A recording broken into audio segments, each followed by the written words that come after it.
मुंबई तक स्वागत करताय कर्नाटक तकचं।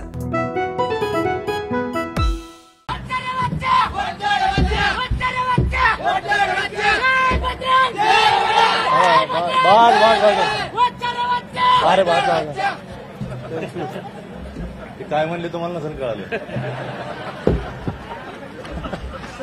ते म्हणतात वडरे आला आला रे आला वडरे आला, ही काही गोष्ट अजिबात नाही समाजाला, तेच सांगतोय मी। अशी घोषणा देऊन अर्थ नाही। म्हणजे मला बरं वाटते की माझे बांधव आज इथे साहित्य संमेलनात आहेत, तर मला खूप कौतुक वाटलं, तुमचं अभिनंदन की तुम्ही साहित्य संमेलनात आला। तर हे साहित्य संमेलनाचं वैशिष्ट्य आहे की अशी इतक्या विविध जातीची आजवर दगडखानीत रस्त्यांनी कडी फोडताना दिसणारी माणसं साहित्य संमेलनात यायला लागली, विचार करायला लागले, विचार ऐकायला लागले। त्यासाठी मला बरं वाटते आणि ह्या साहित्य संमेलनाचं सार्थक वाटतंय। मी इथं आल्यामुळे मला आनंद झालाय आणि तुम्ही इथं आलात तर ते मला बरं वाटलं। खूप लोकांना घेऊन येत जाऊ ह्याच्यात, हे महत्वाचं आहे। मी मुंबईत खूप इम्प्रेस झालो। नवी मुंबईत एक स्मारक त्यांनी उभं केलं बाबासाहेबांच्या नावानं, आणि तिथं बाबासाहेबांचा पुतळा बिलकुल नाहीये। म्हणजे बाबासाहेबांचं स्मारक आहे आणि बाबासाहेबांचा पुतळा नाही, हे पहिल्यांदा मला बघायला भेटलं आणि मला फार आनंद वाटला। नाहीतर पुतळा उभा करायचा, हात जोडायचे, निघून जायचं, आणि आपलं तेवढंच आहे, आपलं देणं काय लागतं तर हात जोडायचे, बाकीचे विचार काय करायचे। बाबासाहेब जय भीम म्हणले की संपला विषय, काय आपण झालं, आपलं काम झालं। पण जय भीम म्हणताना किती जबाबदारी येते ते पण लय महत्वाचं आहे। आपण बाबासाहेबांचं जेव्हा नाव सांगतो तेव्हा मला वाटतं की प्रेमाचा वारसा आपल्याकडे, बुद्धांचं जेव्हा नाव सांगतो तेव्हा करुणेचा वारसा आपल्याकडे, आणि जो अत्यंत कारुण्यपूर्ण माणूस आहे, करुणेनं वागतो, त्यानं स्वतःला बुद्ध म्हणून घ्यावं, त्यानं शिवाजी महाराजांचं नाव घ्यावं की ज्यानं प्रजेची काळजी करता येईल। पण आता तसं आपण राहत नाही, आपण आपल्याच मार्गाने जातो, पण आपल्याला सोयीसाठी सगळे महापुरुषांचे फोटो लागतात। मला ह्याची फार म्हणजे बऱ्याचदा चिंता वाटते आणि खंतही वाटते। पण आनंद असा वाटतो की आत्ताही लोक साहित्य संमेलनाला जमतायत, हे मला असं वाटलं नव्हतं। नाहीतर ऑनलाईन सगळेच म्हणले असते तुम्ही करा, व्हॉट्सअपला पाठवून द्या, बघतो। अगोदर होतो, जरा लहान होतो त्यावेळेस सगळं एवढीच खुमखुमी होती की चला काय झालं, कोण मला काय बोललं की सगळे जरा बघून मारायला जाऊ त्याला, आणि मग आपल्या जवळची जातीतली मित्र वगैरे घेऊन जायचं आणि मारायचं। मला बऱ्याचदा वाटतं की खरं कुठं घेऊन जायचंय, काय करायचंय, तुम्ही काहीतरी प्रेमाचं करा, वाचायला जा, काहीतरी शांतीचं करा। संवाद जमून अशी इतकी माणसं काहीतरी साहित्य संमेलन करतात, ही खरंच आजच्या काळातली एक युनिक गोष्ट आहे। आणि मला खूप खूप मनापासून वाटतंय की विद्रोह ज्याला म्हणतो ना, विद्रोह शब्द ऐकला की काहीतरी निगेटिव्ह वाटतंय, काहीतरी वाटतंय की आता रागानं द्वेषानं दगडफेक करायची आहे, कोणाला तरी नाही का कोणाचा तरी निषेधच करायचा आहे। मला नाही वाटत, मला वाटतं खरा विद्रोह आजच्या काळात फक्त प्रेम करणे। मी प्रेम करतो, तू काही कर, तू द्वेष कर, तू दगड मार, मी प्रेम करतो असं म्हणणंच विद्रोहाचं काम आहे। कारण की आता विद्रोहाचे म्हणजे इतक्या अशा विध्वंसक वातावरणात विद्रोहाची व्याख्या काय करायची, कारण त्यातच मिसळून जाऊ आपण मोठ्या घोषणा, सगळीच घोषणा। मी कधीतरी ऐकलं होतं कुठल्या तरी पुराणात की एका राजाच्या विरोधात मोर्चा काढला होता, तर तो राजाच त्याच्या विरोधात होता। तर तसं आज तुम्हालाच कळत नाही की तुम्ही कुठल्या बाजूने हे करायचं, आणि आज म्हणजे खूप संभ्रम निर्माण झालाय। मला एक कविता आठवते, विनोद कुमार शुक्ल की यांची असावी कदाचित, नरेश सक्सेना माझा फार आवडता कवी आहे, आणि नरेश सक्सेना असं नाव आहे कवीचं। आता उजेड आहे ना, मग कशी लाईट जात होती, उजेड येत होता आणि आपल्याला दिसायचं अचानक बंद झालं। लाल रोशनी न होने का अंधेरा नीली रोशनी न होने के अंधेरे से अलग होता है।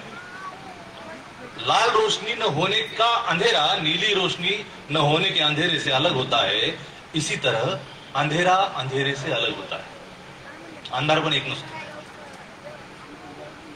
अंधेरे को दोस्त बना लेना आसान है, अंधेरे को दोस्त बना लेना आसान है, उसे अपने पक्ष में भी किया जा सकता है, सिर्फ उस पर भरोसा नहीं किया जा सकता। भरोसा रोशनी पर तो हरगिज नहीं, अंधारावर नाही ठेवू शकत पण उजेडावर तर अजिबात नाही।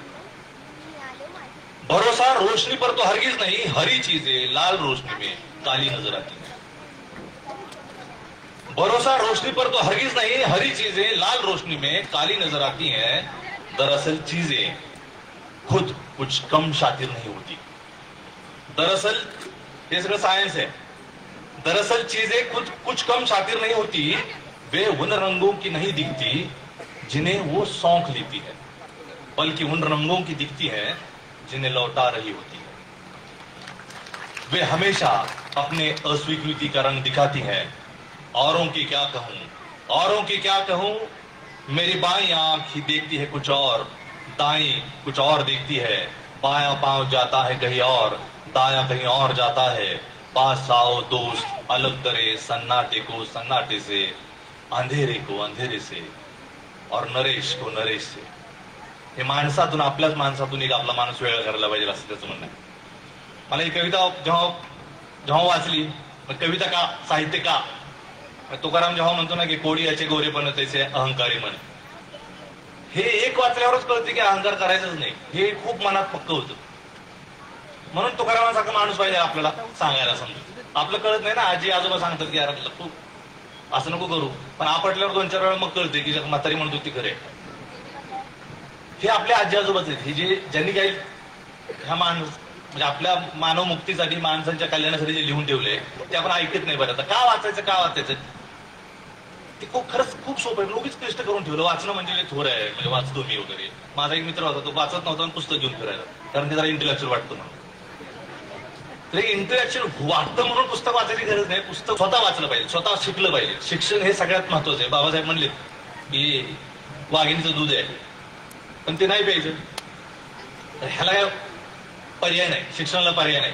मी एक कविता शेवटी वाचून थांबतो.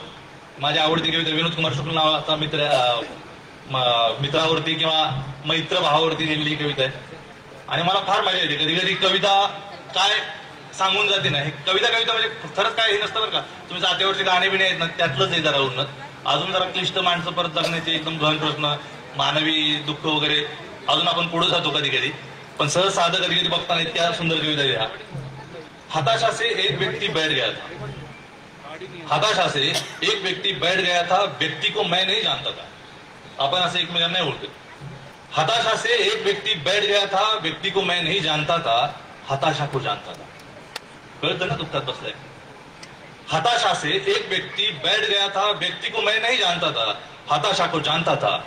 मैंने हाथ बढ़ाया, मैंने हाथ बढ़ाया. हताशा से एक व्यक्ति बैठ गया था, मैंने हाथ बढ़ाया. मैं उस व्यक्ति के पास गया, मैंने हाथ बढ़ाया. मेरा हाथ पकड़कर वह खड़ा हुआ. वह मुझे नहीं जानता था, वह मुझे नहीं जानता था, मेरे हाथ बढ़ाने को जानता था, मेरे हाथ बढ़ाने को जानता था.